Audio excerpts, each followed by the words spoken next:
যদি তোর ডাক শুনে কেউ না আসে তবে একলা চলো রে। এই কথাটা সিরিয়াস ভাবে নিয়েছেন আমেরিকান প্রেসিডেন্ট ডোনাল্ড ট্রাম্প।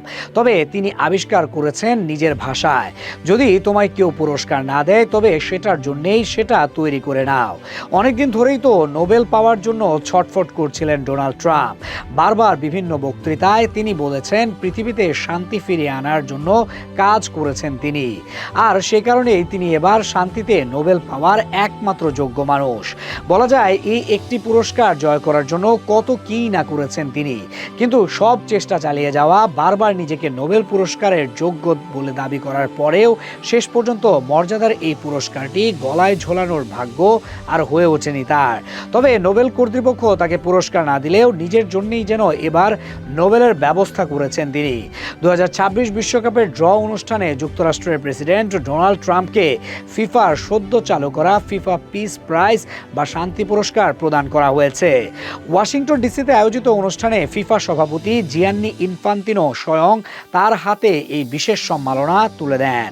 ফিফার মতে এ বছর থেকে শুরু হওয়া এই পুরস্কারের উদ্দেশ্য হলো যিনি বিশ্ব শান্তি প্রতিষ্ঠায় অসাধারণ ও ব্যতিক্রমী অবদান রেখেছেন এবং যিনি বিশ্বের মানুষকে একতাবদ্ধ করার অনুপ্রেরণা হয়ে উঠেছেন।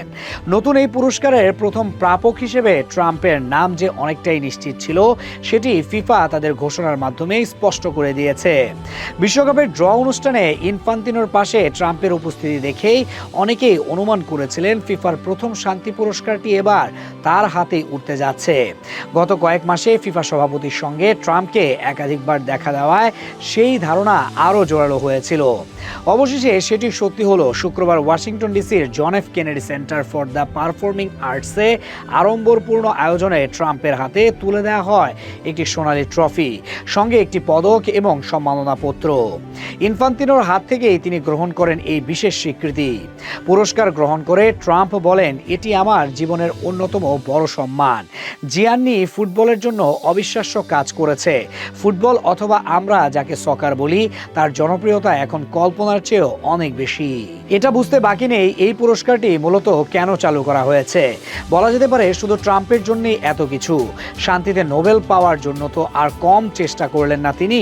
তাতে কোনো কাজ না হওয়ায় বন্ধুর কাছ থেকে এবার নিয়ে নিলেন শান্তির পুরস্কার। এ যেন দুধের স্বাদ ঘোলে মেটানো। উল্লেখ্য 2026 সালের বিশ্বকাপ 3 দেশ মিলে আয়োজন করছে। যুক্তরাষ্ট্র, কানাডা ও মেক্সিকোতে আগামী বছরের 11 জুন থেকে শুরু করে 19 জুলাই পর্যন্ত এ বৈশ্বিক আয়োজন হতে যাচ্ছে।